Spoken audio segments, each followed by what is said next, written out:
Chapter 12. I lay on my straw, but I could not sleep. I thought of the occurrences of the day. What chiefly struck me was the gentle manners of these people, and I longed to join them, but dared not. I remembered too well the treatment I had suffered the night before from the barbarous villagers, and resolved, whatever course of conduct I might hereafter think it right to pursue, that for the present I would remain quietly in my hovel, watching and endeavoring to discover the motives which influenced their actions. The cottagers arose the next morning before the sun. The young woman arranged the cottage and prepared the food, and the youth departed after the first meal. This day was passed in the same routine as that which preceded it. The young man was constantly employed out of doors, and the girl in various laborious occupations within. The old man, whom I soon perceived to be blind, employed his leisure hours on his instrument or in contemplation. Nothing could exceed the love and respect which the younger cottagers exhibited towards their venerable companion. They performed towards him every little office of affection and duty with gentleness, and he rewarded them by his benevolent smiles. They were not entirely happy. The young man and his companion often went apart and appeared to weep. I saw no cause for their unhappiness, but I was deeply affected by it. If such lovely creatures were miserable, it was less strange that I, an imperfect and solitary being, should be wretched. Yet why were these gentle beings unhappy? They possessed a delightful house, for such it was in my eyes, and every luxury. They had a fire to warm them when chill and delicious viands when hungry. They were dressed in excellent clothes, and still more they enjoyed one another's company and speech, interchanging each day looks of affection and kindness. What did their tears imply? Did they really express pain? I was at first unable to solve these questions, but perpetual attention and time explained to me many appearances which were at first enigmatic. A considerable period elapsed before I discovered one of the causes of the uneasiness of this amiable family. It was poverty, and they suffered that evil in a very distressing degree.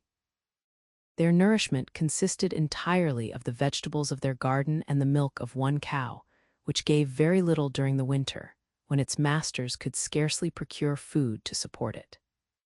They often, I believe, suffered the pangs of hunger very poignantly, especially the two younger cottagers. For several times they placed food before the old man when they reserved none for themselves. This trait of kindness moved me sensibly. I had been accustomed during the night to steal a part of their store for my own consumption, but when I found that in doing this I inflicted pain on the cottagers, I abstained and satisfied myself with berries, nuts, and roots which I gathered from a neighboring wood. I discovered also another means through which I was enabled to assist their labors. I found that the youth spent a great part of each day in collecting wood for the family fire, and during the night I often took his tools, the use of which I quickly discovered, and brought home firing sufficient for the consumption of several days.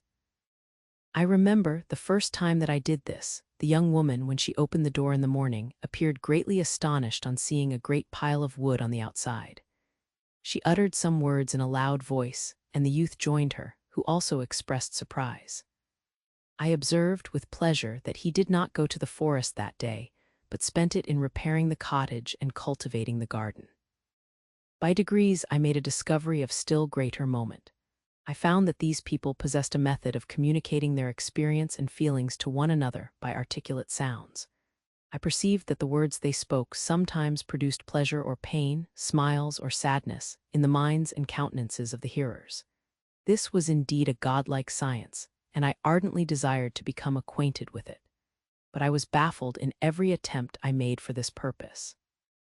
Their pronunciation was quick, and the words they uttered, not having any apparent connection with visible objects, I was unable to discover any clue by which I could unravel the mystery of their reference. By great application, however, and after having remained during the space of several revolutions of the moon in my hovel, I discovered the names that were given to some of the most familiar objects of discourse. I learned and applied the words fire, milk, bread, and wood. I learned also the names of the cottagers themselves. The youth and his companion had each of them several names, but the old man had only one, which was father.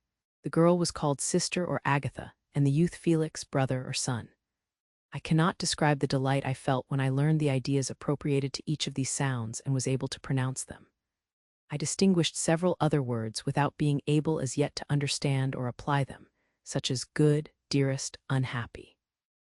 I spent the winter in this manner. The gentle manners and beauty of the cottagers greatly endeared them to me. When they were unhappy, I felt depressed. When they rejoiced, I sympathized in their joys. I saw few human beings besides them, and if any other happened to enter the cottage, their harsh manners and rude gait only enhanced to me the superior accomplishments of my friends. The old man, I could perceive, often endeavored to encourage his children, as sometimes I found that he called them to cast off their melancholy. He would talk in a cheerful accent, with an expression of goodness that bestowed pleasure even upon me. Agatha listened with respect, her eyes sometimes filled with tears, which she endeavored to wipe away unperceived, but I generally found that her countenance and tone were more cheerful after having listened to the exhortations of her father. It was not thus with Felix. He was always the saddest of the group, and even to my unpracticed senses, he appeared to have suffered more deeply than his friends. But if his countenance was more sorrowful, his voice was more cheerful than that of his sister, especially when he addressed the old man. I could mention innumerable instances which, although slight, marked the dispositions of these amiable cottagers. In the midst of poverty and want, Felix carried with pleasure to his sister the first little white flower that peeped out from beneath the snowy ground. Early in the morning, before she had risen, he cleared away the snow that obstructed her path to the milk house, drew water from the well, and brought the wood from the outhouse, where, to his perpetual astonishment, he found his store always replenished by an invisible hand. In the day, I believe, he worked sometimes for a neighboring farmer, because he often went forth and did not return until dinner, yet brought no wood with him. At other times he worked in the garden, but as there was little to do in the frosty season, he read to the old man and Agatha.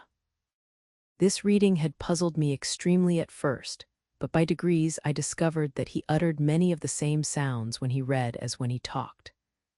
I conjectured, therefore, that he found on the paper signs for speech which he understood, and I ardently longed to comprehend these also. But how was that possible when I did not even understand the sounds for which they stood as signs?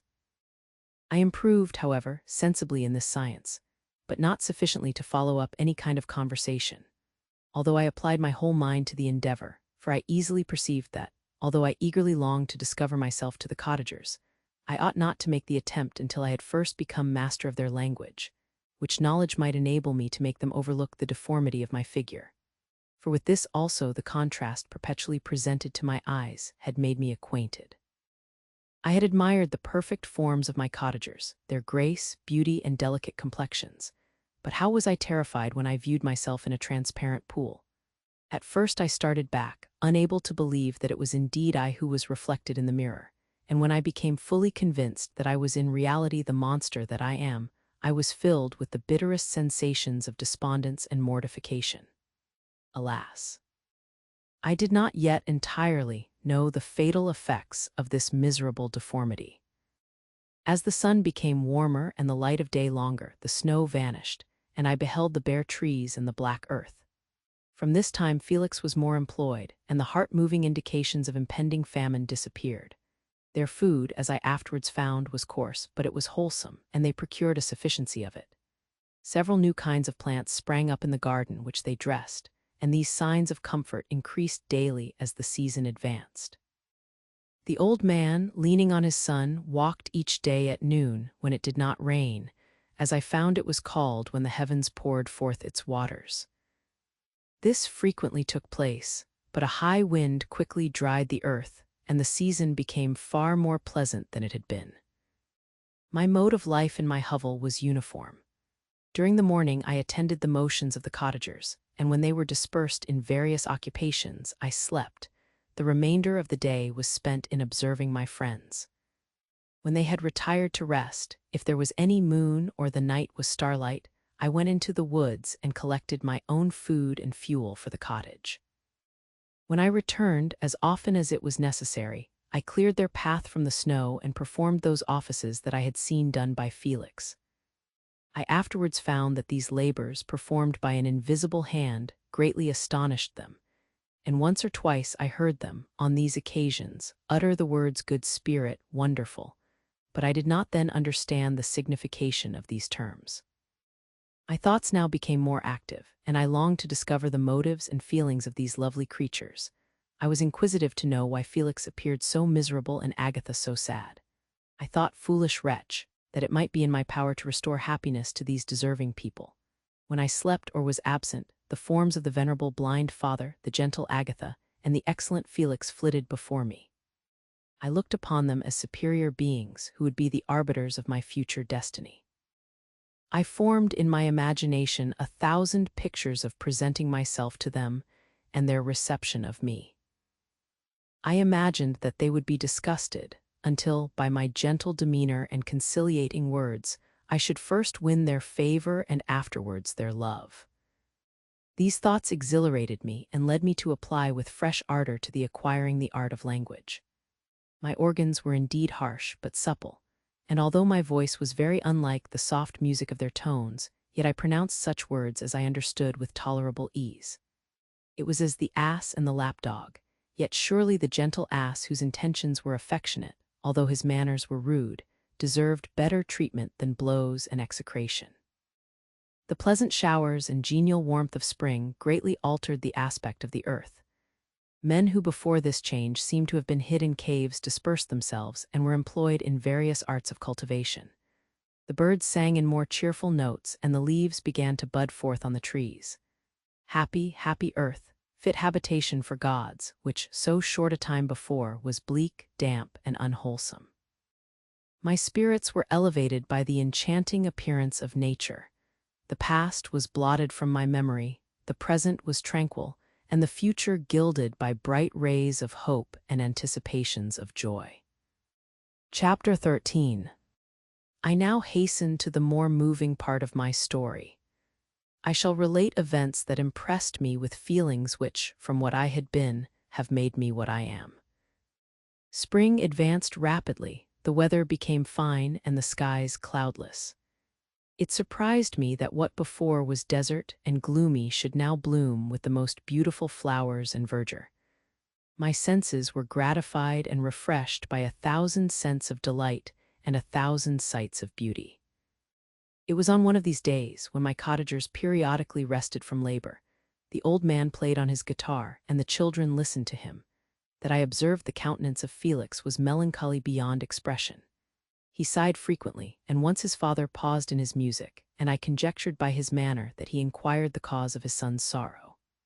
Felix replied in a cheerful accent, and the old man was recommencing his music when someone tapped at the door. It was a lady on horseback, accompanied by a countryman as a guide. The lady was dressed in a dark suit and covered with a thick black veil. Agatha asked a question, to which the stranger only replied by pronouncing in a sweet accent the name of Felix. Her voice was musical but unlike that of either of my friends. On hearing this word, Felix came up hastily to the lady, who, when she saw him, threw up her veil, and I beheld a countenance of angelic beauty and expression. Her hair of a shining raven black and curiously braided, her eyes were dark but gentle, although animated, her features of a regular proportion, and her complexion wondrously fair, each cheek tinged with a lovely pink. Felix seemed ravished with delight when he saw her. Every trait of sorrow vanished from his face, and it instantly expressed a degree of ecstatic joy of which I could hardly have believed it capable. His eyes sparkled as his cheek flushed with pleasure. And at that moment I thought him as beautiful as the stranger. She appeared affected by different feelings. Wiping a few tears from her lovely eyes, she held out her hand to Felix, who kissed it rapturously and called her, as well as I could distinguish, his sweet Arabian. She did not appear to understand him, but smiled. He assisted her to dismount, and dismissing her guide, conducted her into the cottage. Some conversation took place between him and his father, and the young stranger knelt at the old man's feet and would have kissed his hand, but he raised her and embraced her affectionately. I soon perceived that although the stranger uttered articulate sounds and appeared to have a language of her own, She was neither understood by nor herself understood the cottagers. They made many signs which I did not comprehend, but I saw that her presence diffused gladness through the cottage, dispelling their sorrow as the sun dissipates the morning mists. Felix seemed peculiarly happy, and with smiles of delight welcomed his Arabian. Agatha, the ever-gentle Agatha, kissed the hands of the lovely stranger, and pointing to her brother, made signs which appeared to me to mean that he had been sorrowful until she came. Some hours passed thus, while they by their countenances expressed joy, the cause of which I did not comprehend. Presently I found, by the frequent recurrence of some sound which the stranger repeated after them, that she was endeavoring to learn their language, and the idea instantly occurred to me that I should make use of the same instructions to the same end. The stranger learned about 20 words at the first lesson. Most of them, indeed, were those which I had before understood, but I profited by the others. As night came on, Agatha and the Arabian retired early. When they separated, Felix kissed the hand of the stranger and said, "Good night, sweet Safie." He sat up much longer, conversing with his father, and by the frequent repetition of her name I conjectured that their lovely guest was the subject of their conversation. I ardently desired to understand them, and bent every faculty towards that purpose, but found it utterly impossible. The next morning Felix went out to his work, and after the usual occupations of Agatha were finished, the Arabian sat at the feet of the old man, and taking his guitar, played some airs so entrancingly beautiful that they at once drew tears of sorrow and delight from my eyes. She sang, and her voice flowed in a rich cadence, swelling or dying away like a nightingale of the woods. When she had finished, she gave the guitar to Agatha, who at first declined it. She played a simple air, and her voice accompanied it in sweet accents, but unlike the wondrous strain of the stranger. The old man appeared enraptured and said some words which Agatha endeavored to explain to Safie, and by which he appeared to wish to express that she bestowed on him the greatest delight by her music. The days now passed as peaceably as before, with the sole alteration that joy had taken place of sadness in the countenances of my friends. Safie was always gay and happy. She and I improved rapidly in the knowledge of language, so that in 2 months I began to comprehend most of the words uttered by my protectors. In the meanwhile also the black ground was covered with herbage, and the green banks interspersed with innumerable flowers, sweet to the scent and the eyes, stars of pale radiance among the moonlight woods. The sun became warmer, the nights clear and balmy. And my nocturnal rambles were an extreme pleasure to me, although they were considerably shortened by the late setting and early rising of the sun. For I never ventured abroad during daylight, fearful of meeting with the same treatment I had formerly endured in the first village which I entered. My days were spent in close attention that I might more speedily master the language, and I may boast that I improved more rapidly than the Arabian, who understood very little and conversed in broken accents, whilst I comprehended and could imitate almost every word that was spoken. While I improved in speech, I also learned the science of letters as it was taught to the stranger, and this opened before me a wide field for wonder and delight. The book from which Felix instructed Safie was Volney's Ruins of Empires. I should not have understood the purport of this book had not Felix, in reading it, given very minute explanations. He had chosen this work, he said, because the declamatory style was framed in imitation of the Eastern authors. Through this work I obtained a cursory knowledge of history, and a view of the several empires at present existing in the world. It gave me an insight into the manners, governments, and religions of the different nations of the earth. I heard of the slothful Asiatics, of the stupendous genius and mental activity of the Grecians, of the wars and wonderful virtue of the early Romans, of their subsequent degenerating, of the decline of that mighty empire, of chivalry, Christianity, and kings. I heard of the discovery of the American hemisphere, and wept with Safie over the hapless fate of its original inhabitants. These wonderful narrations inspired me with strange feelings. Was man, indeed, at once so powerful, so virtuous and magnificent, yet so vicious and base? He appeared at one time a mere scion of the evil principle, and at another as all that can be conceived of noble and godlike. To be a great and virtuous man appeared the highest honor that can befall a sensitive being. To be base and vicious, as many on record have been, appeared the lowest degradation, a condition more abject than that of the blind mole or harmless worm. For a long time I could not conceive how one man could go forth to murder his fellow, or even why there were laws and governments. But when I heard details of vice and bloodshed, my wonder ceased, and I turned away with disgust and loathing. Every conversation of the cottagers now opened new wonders to me. While I listened to the instructions which Felix bestowed upon the Arabian, the strange system of human society was explained to me. I heard of the division of property, of immense wealth and squalid poverty, of rank, descent, and noble blood. The words induced me to turn towards myself. I learned that the possessions most esteemed by your fellow creatures were high and unsullied descent united with riches. A man might be respected with only one of these advantages, but without either he was considered, except in very rare instances, as a vagabond and a slave, doomed to waste his powers for the profits of the chosen few. And what was I? Of my creation and creator I was absolutely ignorant, but I knew that I possessed no money, no friends, no kind of property. I was, besides, endued with a figure hideously deformed and loathsome. I was not even of the same nature as man.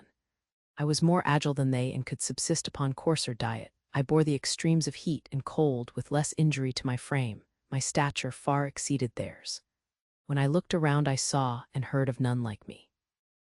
Was I, then, a monster, a blot upon the earth, from which all men fled and whom all men disowned?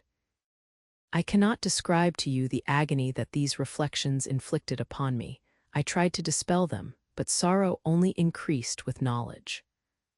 Oh, that I had forever remained in my native wood, nor known nor felt beyond the sensations of hunger, thirst, and heat. Of what a strange nature is knowledge! It clings to the mind when it has once seized on it like a lichen on the rock. I wished sometimes to shake off all thought and feeling, but I learned that there was but one means to overcome the sensation of pain, and that was death, a state which I feared yet did not understand. I admired virtue and good feelings and loved the gentle manners and amiable qualities of my cottagers, but I was shut out from intercourse with them, except through means which I obtained by stealth, when I was unseen and unknown, and which rather increased than satisfied the desire I had of becoming one among my fellows. The gentle words of Agatha and the animated smiles of the charming Arabian were not for me. The mild exhortations of the old man and the lively conversation of the loved Felix were not for me. Miserable, unhappy wretch! Other lessons were impressed upon me even more deeply. I heard of the difference of sexes, and the birth and growth of children, how the father doted on the smiles of the infant, and the lively sallies of the older child, how all the life and cares of the mother were wrapped up in the precious charge, how the mind of youth expanded and gained knowledge of brother, sister, and all the various relationships which bind one human being to another in mutual bonds. But where were my friends and relations? No father had watched my infant days, no mother had blessed me with smiles and caresses, or if they had, all my past life was now a blot, a blind vacancy in which I distinguished nothing. From my earliest remembrance I had been as I then was in height and proportion. I had never yet seen a being resembling me or who claimed any intercourse with me. What was I? The question again recurred, to be answered only with groans. I will soon explain to what these feelings tended, but allow me now to return to the cottagers, whose story excited in me such various feelings of indignation, delight, and wonder, but which all terminated in additional love and reverence for my protectors, for so I loved, in an innocent, half-painful self-deceit, to call them. Chapter 14. Some time elapsed before I learned the history of my friends. It was one which could not fail to impress itself deeply on my mind, unfolding as it did a number of circumstances, each interesting and wonderful to one so utterly inexperienced as I was. The name of the old man was de Lacy.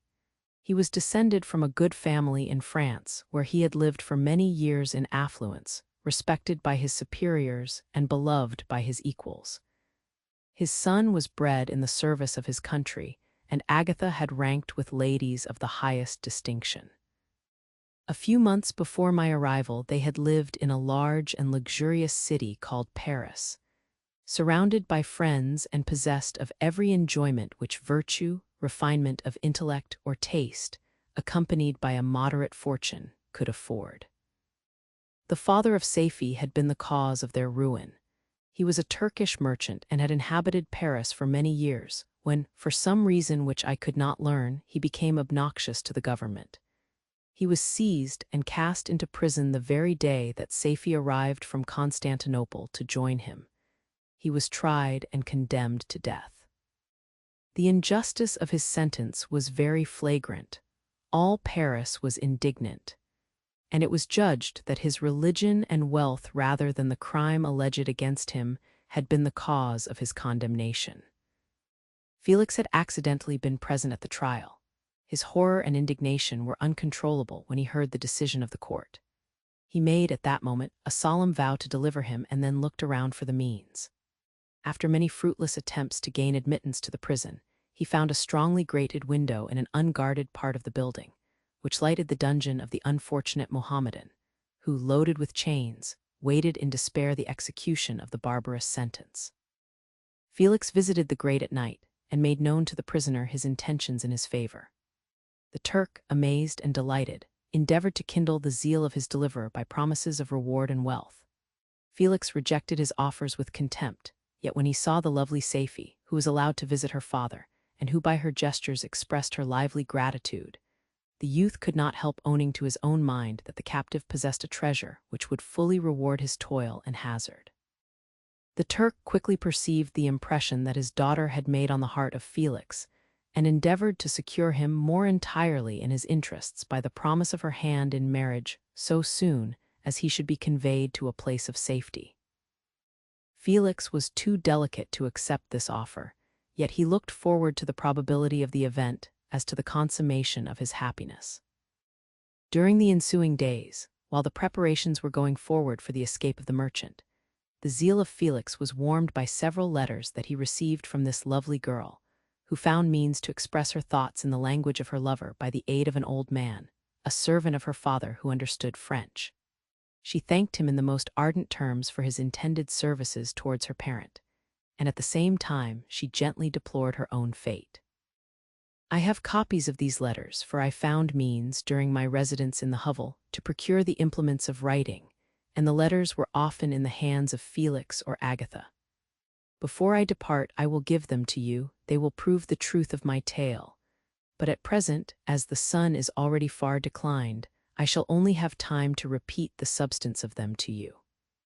Safie related that her mother was a Christian Arab, seized and made a slave by the Turks. Recommended by her beauty, she had won the heart of the father of Safie, who married her. The young girl spoke in high and enthusiastic terms of her mother, who, born in freedom, spurned the bondage to which she was now reduced. She instructed her daughter in the tenets of her religion, and taught her to aspire to higher powers of intellect and an independence of spirit forbidden to the female followers of Mohammed. This lady died, but her lessons were indelibly impressed on the mind of Safie, who sickened at the prospect of again returning to Asia and being immured within the walls of a harem, allowed only to occupy herself with infantile amusements, ill-suited to the temper of her soul, now accustomed to grand ideas and a noble emulation for virtue. The prospect of marrying a Christian and remaining in a country where women were allowed to take a rank in society was enchanting to her. The day for the execution of the Turk was fixed, but on the night previous to it he quitted his prison and before morning was distant many leagues from Paris. Felix had procured passports in the name of his father, sister, and himself. He had previously communicated his plan to the former, who aided the deceit by quitting his house, under the pretense of a journey, and concealed himself with his daughter in an obscure part of Paris. Felix conducted the fugitives through France to Lyon and across Mont-Cenis to Leghorn, where the merchant had decided to wait a favorable opportunity of passing into some part of the Turkish dominions. Safie resolved to remain with her father until the moment of his departure, before which time the Turk renewed his promise that she should be united to his deliverer, and Felix remained with them in expectation of that event. And in the meantime he enjoyed the society of the Arabian, who exhibited towards him the simplest and tenderest affection. They conversed with one another through the means of an interpreter, and sometimes with the interpretation of looks, and Safie sang to him the divine airs of her native country. The Turk allowed this intimacy to take place and encouraged the hopes of the youthful lovers, while in his heart he had formed far other plans. He loathed the idea that his daughter should be united to a Christian, but he feared the resentment of Felix if he should appear lukewarm, for he knew that he was still in the power of his deliverer if he should choose to betray him to the Italian state which they inhabited. He revolved 1,000 plans by which he should be enabled to prolong the deceit until it might be no longer necessary, and secretly to take his daughter with him when he departed. His plans were facilitated by the news which arrived from Paris. The government of France were greatly enraged at the escape of their victim, and spared no pains to detect and punish his deliverer. The plot of Felix was quickly discovered, and de Lacy and Agatha were thrown into prison. The news reached Felix and roused him from his dream of pleasure. His blind and aged father and his gentle sister lay in a noisome dungeon, while he enjoyed the free air and the society of her whom he loved. This idea was torture to him. He quickly arranged with the Turk that if the latter should find a favorable opportunity for escape before Felix could return to Italy, Safie should remain as a boarder at a convent at Leghorn.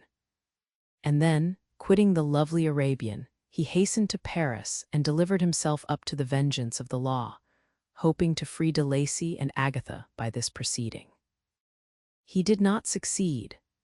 They remained confined for 5 months before the trial took place, the result of which deprived them of their fortune and condemned them to a perpetual exile from their native country. They found a miserable asylum in the cottage in Germany, where I discovered them. Felix soon learned that the treacherous Turk, for whom he and his family endured such unheard-of oppression, on discovering that his deliverer was thus reduced to poverty and ruin, became a traitor to good feeling and honor, and had quitted Italy with his daughter, insultingly sending Felix a pittance of money to aid him, as he said, in some plan of future maintenance. Such were the events that preyed on the heart of Felix and rendered him, when I first saw him, the most miserable of his family. He could have endured poverty, and while this distress had been the meed of his virtue, he gloried in it, but the ingratitude of the Turk and the loss of his beloved Safie were misfortunes more bitter and irreparable. The arrival of the Arabian now infused new life into his soul. When the news reached Leghorn that Felix was deprived of his wealth and rank, the merchant commanded his daughter to think no more of her lover, but to prepare to return to her native country. The generous nature of Safie was outraged by this command. She attempted to expostulate with her father, but he left her angrily, reiterating his tyrannical mandate. A few days after, the Turk entered his daughter's apartment and told her hastily that he had reason to believe that his residence at Leghorn had been divulged, and that he should speedily be delivered up to the French government. He had consequently hired a vessel to convey him to Constantinople, for which city he should sail in a few hours. He intended to leave his daughter under the care of a confidential servant, to follow at her leisure with the greater part of his property, which had not yet arrived at Leghorn. When alone, Safie resolved in her own mind the plan of conduct that it would become her to pursue in this emergency. A residence in Turkey was abhorrent to her. Her religion and her feelings were alike averse to it. By some papers of her father which fell into her hands, she heard of the exile of her lover and learnt the name of the spot where he then resided. She hesitated some time, but at length she formed her determination. Taking with her some jewels that belonged to her and a sum of money, she quitted Italy with an attendant, a native of Leghorn but who understood the common language of Turkey, and departed for Germany. She arrived in safety at a town about 20 leagues from the cottage of de Lacy when her attendant fell dangerously ill. Safie nursed her with the most devoted affection, but the poor girl died, and the Arabian was left alone, unacquainted with the language of the country and utterly ignorant of the customs of the world. She fell, however, into good hands. The Italian had mentioned the name of the spot for which they were bound, and after her death the woman of the house in which they had lived took care that Safie should arrive in safety at the cottage of her lover. Chapter 15. Such was the history of my beloved cottagers. It impressed me deeply. I learned, from the views of social life which it developed, to admire their virtues and to deprecate the vices of mankind. As yet I looked upon crime as a distant evil. Benevolence and generosity were ever present before me, inciting within me a desire to become an actor in the busy scene where so many admirable qualities were called forth and displayed. But in giving an account of the progress of my intellect, I must not omit a circumstance which occurred in the beginning of the month of August of the same year. One night during my accustomed visit to the neighboring wood where I collected my own food and brought home firing for my protectors, I found on the ground a leathern portmanteau containing several articles of dress and some books. I eagerly seized the prize and returned with it to my hovel. Fortunately, the books were written in the language, the elements of which I had acquired at the cottage. They consisted of Paradise Lost, a volume of Plutarch's Lives, and the Sorrows of Werther. The possession of these treasures gave me extreme delight. I now continually studied and exercised my mind upon these histories, whilst my friends were employed in their ordinary occupations. I can hardly describe to you the effect of these books. They produced in me an infinity of new images and feelings that sometimes raised me to ecstasy, but more frequently sunk me into the lowest dejection. In the Sorrows of Werther, besides the interest of its simple and affecting story, so many opinions are canvassed, and so many lights thrown upon what had hitherto been to me obscure subjects that I found in it a never-ending source of speculation and astonishment. The gentle and domestic manners it described, combined with lofty sentiments and feelings, which had for their object something out of self, accorded well with my experience among my protectors and with the wants which were forever alive in my own bosom. But I thought Werther himself a more divine being than I had ever beheld or imagined. His character contained no pretension, but it sank deep. The disquisitions upon death and suicide were calculated to fill me with wonder. I did not pretend to enter into the merits of the case, yet I inclined towards the opinions of the hero, whose extinction I wept without precisely understanding it. As I read, however, I applied much personally to my own feelings and condition. I found myself similar, yet at the same time strangely unlike to the beings concerning whom I read and to whose conversation I was a listener. I sympathized with and partly understood them, but I was unformed in mind. I was dependent on none and related to none. The path of my departure was free, and there was none to lament my annihilation. My person was hideous and my stature gigantic. What did this mean? Who was I? What was I? Whence did I come? What was my destination? These questions continually recurred, but I was unable to solve them. The volume of Plutarch's Lives which I possessed contained the histories of the first founders of the ancient republics. This book had a far different effect upon me from the Sorrows of Werther. I learned from Werther's imagination's despondency and gloom, but Plutarch taught me high thoughts. He elevated me above the wretched sphere of my own reflections, to admire and love the heroes of past ages. Many things I read surpassed my understanding and experience. I had a very confused knowledge of kingdoms, wide extents of country, mighty rivers, and boundless seas. But I was perfectly unacquainted with towns and large assemblages of men. The cottage of my protectors had been the only school in which I had studied human nature, but this book developed new and mightier scenes of action. I read of men concerned in public affairs, governing or massacring their species. I felt the greatest ardor for virtue rise within me, and abhorrence for vice, as far as I understood the signification of those terms, relative as they were as I applied them to pleasure and pain alone. Induced by these feelings, I was of course led to admire peaceable lawgivers, Numa, Solon, and Lycurgus, in preference to Romulus and Theseus. The patriarchal lives of my protectors caused these impressions to take a firm hold on my mind. Perhaps, if my first introduction to humanity had been made by a young soldier, burning for glory and slaughter, I should have been imbued with different sensations. But Paradise Lost excited different and far deeper emotions. I read it, as I had read the other volumes which had fallen into my hands, as a true history.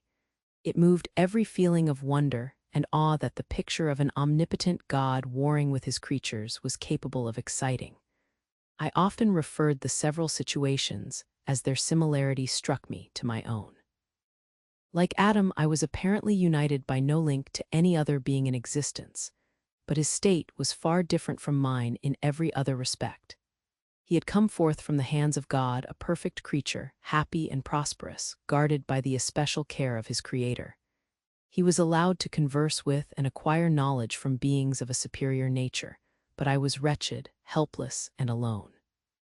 Many times I considered Satan as the fitter emblem of my condition, for often, like him, when I viewed the bliss of my protectors, the bitter gall of envy rose within me. Another circumstance strengthened and confirmed these feelings. Soon after my arrival in the hovel, I discovered some papers in the pocket of the dress which I had taken from your laboratory. At first I had neglected them, but now that I was able to decipher the characters in which they were written, I began to study them with diligence. It was your journal of the 4 months that preceded my creation. You minutely described in these papers every step you took in the progress of your work. This history was mingled with accounts of domestic occurrences. You doubtless recollect these papers. Here they are. Everything is related in them which bears reference to my accursed origin. The whole detail of that series of disgusting circumstances which produced it is set in view. The minutest description of my odious and loathsome person is given, in language which painted your own horrors and rendered mine indelible. I sickened as I read. Hateful day when I received life, I exclaimed in agony. Accursed Creator, why did you form a monster so hideous that even you turned from me in disgust? God in pity made man beautiful and alluring after his own image, but my form is a filthy type of yours, more horrid even from the very resemblance. Satan had his companions, fellow devils, to admire and encourage him, but I am solitary and abhorred. These were the reflections of my hours of despondency and solitude. But when I contemplated the virtues of the cottagers, their amiable and benevolent dispositions, I persuaded myself that when they should become acquainted with my admiration of their virtues, they would compassionate me and overlook my personal deformity. Could they turn from their door one, however monstrous, who solicited their compassion and friendship? I resolved, at least, not to despair, but in every way to fit myself for an interview with them which would decide my fate. I postponed this attempt for some months longer, for the importance attached to its success inspired me with a dread lest I should fail. Besides, I found that my understanding improved so much with every day's experience that I was unwilling to commence this undertaking until a few more months should have added to my sagacity. Several changes in the meantime took place in the cottage. The presence of Safie diffused happiness among its inhabitants, and I also found that a greater degree of plenty reigned there. Felix and Agatha spent more time in amusement and conversation, and were assisted in their labors by servants. They did not appear rich, but they were contented and happy. Their feelings were serene and peaceful, while mine became every day more tumultuous. Increase of knowledge only discovered to me more clearly what a wretched outcast I was. I cherished hope, it is true, but it vanished when I beheld my person reflected in water or my shadow in the moonshine, even as that frail image and that inconstant shade. I endeavored to crush these fears and to fortify myself for the trial which in a few months I resolved to undergo. And sometimes I allowed my thoughts, unchecked by reason, to ramble in the fields of paradise, and dared to fancy amiable and lovely creatures sympathizing with my feelings and cheering my gloom. Their angelic countenances breathed smiles of consolation. But it was all a dream. No Eve soothed my sorrows nor shared my thoughts. I was alone. I remembered Adam's supplication to his Creator. But where was mine? He had abandoned me, and in the bitterness of my heart I cursed him. Autumn passed thus. I saw, with surprise and grief, the leaves decay and fall, and nature again assume the barren and bleak appearance it had worn when I first beheld the woods and the lovely moon. Yet I did not heed the bleakness of the weather. I was better fitted by my conformation for the endurance of cold than heat. But my chief delights were the sight of the flowers, the birds, and all the gay apparel of summer. When those deserted me, I turned with more attention towards the cottagers. Their happiness was not decreased by the absence of summer. They loved and sympathized with one another, and their joys, depending on each other, were not interrupted by the casualties that took place around them.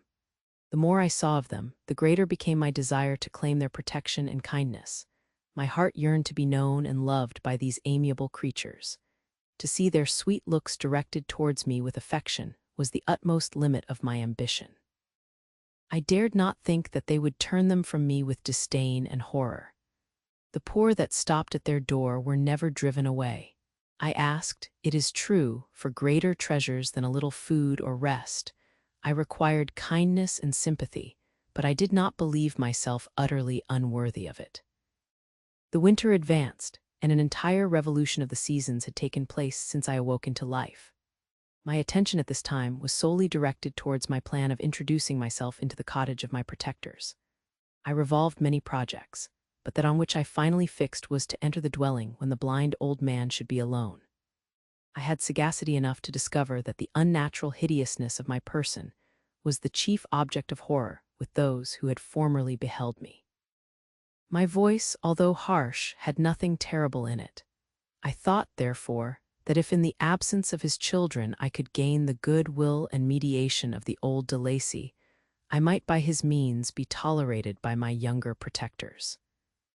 One day, when the sun shone on the red leaves that strewed the ground and diffused cheerfulness, although it denied warmth, Safie, Agatha, and Felix departed on a long country walk, and the old man, at his own desire, was left alone in the cottage. When his children had departed, he took up his guitar and played several mournful but sweet airs, more sweet and mournful than I had ever heard him play before. At first his countenance was illuminated with pleasure, but as he continued, thoughtfulness and sadness succeeded. At length, laying aside the instrument, he sat absorbed in reflection. My heart beat quick. This was the hour and moment of trial which would decide my hopes or realize my fears.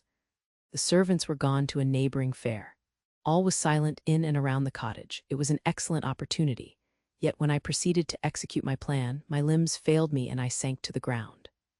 Again I rose, and exerting all the firmness of which I was master, removed the planks which I had placed before my hovel to conceal my retreat. The fresh air revived me, and with renewed determination I approached the door of their cottage. I knocked. "Who is there?" said the old man. "Come in." I entered. "Pardon this intrusion," said I. "I am a traveler in want of a little rest. You would greatly oblige me if you would allow me to remain a few minutes before the fire." "Enter," said de Lacy, "and I will try in what manner I can to relieve your wants. But unfortunately my children are from home, and as I am blind, I am afraid I shall find it difficult to procure food for you." "Do not trouble yourself, my kind host, I have food. It is warmth and rest only that I need." I sat down, and a silence ensued. I knew that every minute was precious to me, yet I remained irresolute in what manner to commence the interview, when the old man addressed me. "By your language, stranger, I suppose you are my countrymen. Are you French?" "No, but I was educated by a French family and understand that language only. I am now going to claim the protection of some friends, whom I sincerely love, and of whose favor I have some hopes." "Are they Germans?" "No, they are French, but let us change the subject. I am an unfortunate and deserted creature. I look around, and I have no relation or friend upon earth. These amiable people to whom I go have never seen me and know little of me. I am full of fears, for if I fail there, I am an outcast in the world forever. Do not despair. To be friendless is indeed to be unfortunate, but the hearts of men, when unprejudiced by any obvious self-interest, are full of brotherly love and charity. Rely, therefore, on your hopes, and if these friends are good and amiable, do not despair. They are kind, they are the most excellent creatures in the world, but unfortunately they are prejudiced against me.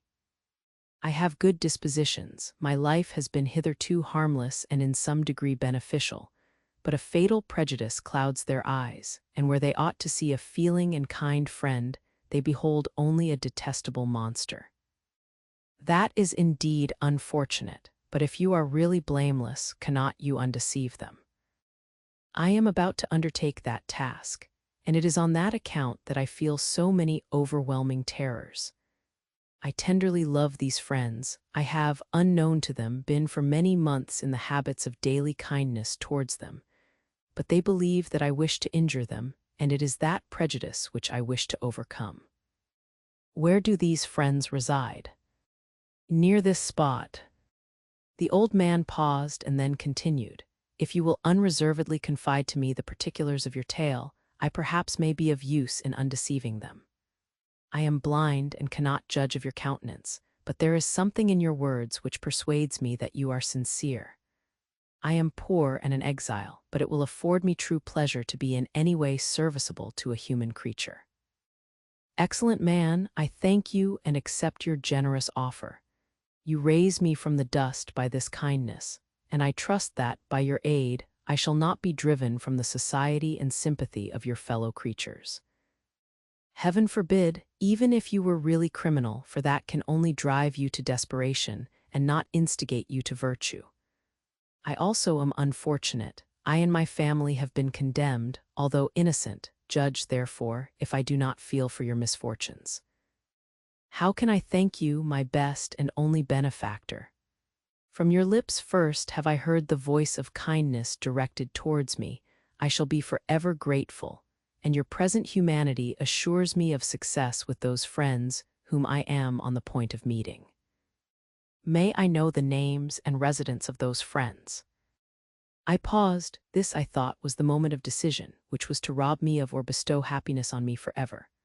I struggled vainly for firmness sufficient to answer him, but the effort destroyed all my remaining strength. I sank on the chair and sobbed aloud.